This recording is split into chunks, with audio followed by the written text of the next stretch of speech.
My name is Rebecca MacRae. This is my persuasive speech on emotional support animals versus service animals. I am under a high level of stress. I find myself depressed and/or saddened by my current life circumstances. I am finding that anxiety and restlessness are disrupting my everyday lifestyle. By answering these online questions with an only drop-down menu of answers including never, rarely, sometimes, usually, or always, and paying $99 fee, you can label your animal as an emotional support animal. Emotional support animals have been in the news media stream recently that it has become a joke to society.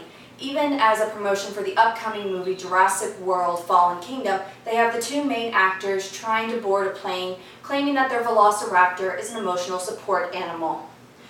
Now, we all love our animals, and sometimes find it hard to leave them when we go shopping, go out to eat, etc. But there is a reason why animals are not allowed in certain public areas. And people are using ESAs as a way to get around those restrictions for their own personal reason. The topic is very important to me because I am someone who was diagnosed with chronic depression and anxiety. And even though I could label my dog as an ESA due to my mental illness, I choose not to because I do not think she would be a good representation of the label. I will show the distinction between a service animal and an ESA, the training needed for each classification, and how the system of classifying an ESA needs to change. The original purpose of domestication that occurred thousands of years ago was to have animals serve a certain task or job. Now, even though we have animals now for more recreational purposes, some still have jobs, whether it is working with the police, assisting farmers, or being a service animal. The Americans with Disabilities Act was passed in 1990, and its purpose was to prohibit discrimination based on disability and provide public accommodations for disabled people. In 2008, an amendment was made to include service animals. There are records of service animals being used in the U.S. as far back as the 1920s, as stated by Rebecca J. Huss in the article Why Context Matters, Defining Service Animals Under Federal Law. Ms. Huss goes into further detail by stating that the animal-assisted therapy is utilized by healthcare or human resources provider and is an integral part of a treatment process for specific individuals. An AAT is used in a wide range of therapies, and it is reimbursed by health insurance companies. Under the Americans with Disabilities Act, the Department of Justice has defined a service animal as any guide dog, signal dog, or other animal individually trained to do work or perform tasks for the benefit of an individual with a disability, including psychiatric, cognitive, and mental disabilities. The DOJ stated that animals whose sole function is to provide emotional support, comfort, therapy, companionship, therapeutic benefits, or promote emotional well-being are not service animals. This was to limit the public areas that an ESA has access to, but since mental illness such as post-traumatic stress disorder, chronic depression, and anxiety are very real mental illnesses, the government defined emotional support animals under the Fair Housing Act. Under the U.S. Housing Urban Development, it is stated that an assistance animal is not a pet. It is an animal that works, provides assistance, or performs tasks for the benefit of the person with a disability, or provides emotional support that alleviates one or more identified symptoms or effect of a person's disability-related need for such support.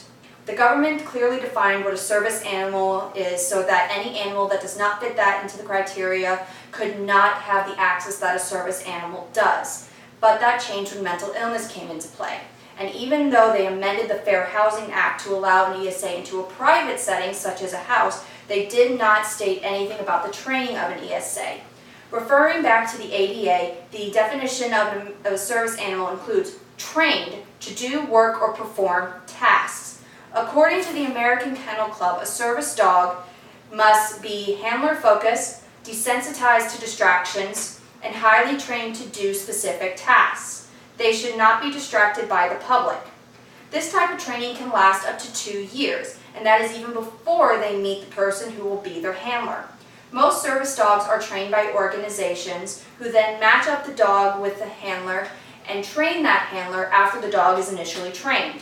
Service dogs must also pass the Assisted Dog International Public Access Test, which is a series of objectives to evaluate the dog's behavior in distracting environments. The type of tasks that a service dog can perform include guiding the blind, helping those in a wheelchair, or alerting someone who has a seizure disorder or diabetes to an oncoming attack.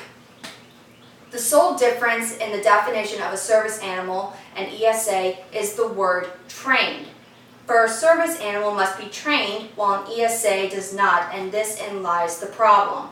Due to online sources, someone could label their pet as an ESA without any formal training. This is why you hear stories of an ESA acting up on a plane, in a store, or another public place, because they were not trained to not react in a high travel area.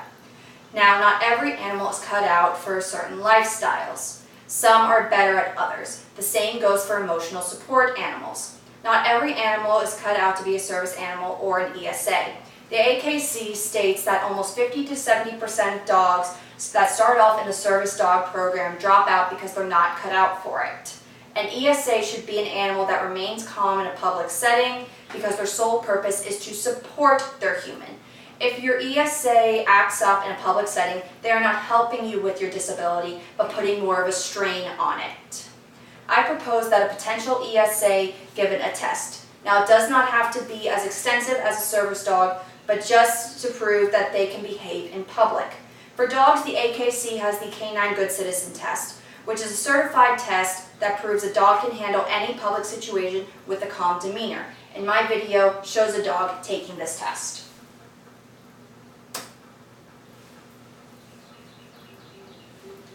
Now, the dog must stay in a sit and down position while the handler moves away.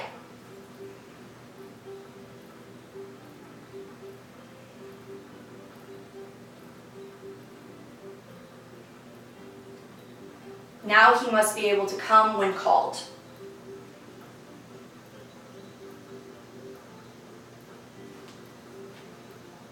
He must not be reactive when he comes into contact with another dog.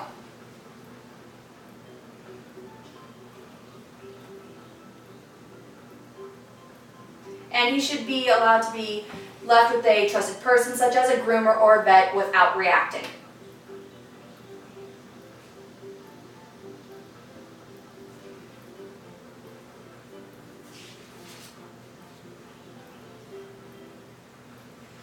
Now, not all ESAs are dogs, and there should be a comparable test for cats, birds, rabbits, or any other animal that is trying to be an ESA. Also with this test, rescue groups and shelters can label their animal with this achievement and help it get adopted by someone who is looking for an ESA. An ESA is, and finally, the online certification needs to stop. An ESA is a psychiatric treatment plan, and thus should be seen as a treatment for one, meaning it needs to be prescribed by a psychiatric professional after the person has been evaluated. Also, as a treatment plan, the person should go back on a yearly basis to receive the recertification to establish this treatment, because with any prescription that we receive, to have it refilled, we need to have a yearly checkup. So even though I fit the criteria of having an ESA, my dog does not, because she is reactive to other people and animals and does not stay calm in a public area. Since there is a significant distinction in the definition of a service animal and ESA, as well as the training of each, the process of labeling an ESA needs to change. Or the outcome might be that those in need of an ESA, such as our veterans suffering from PTSD, might not be able to obtain one if the negative stigma continues. And those who have service animals might be restricted in public areas if the abuse of labeling an ESA continues. Thank you.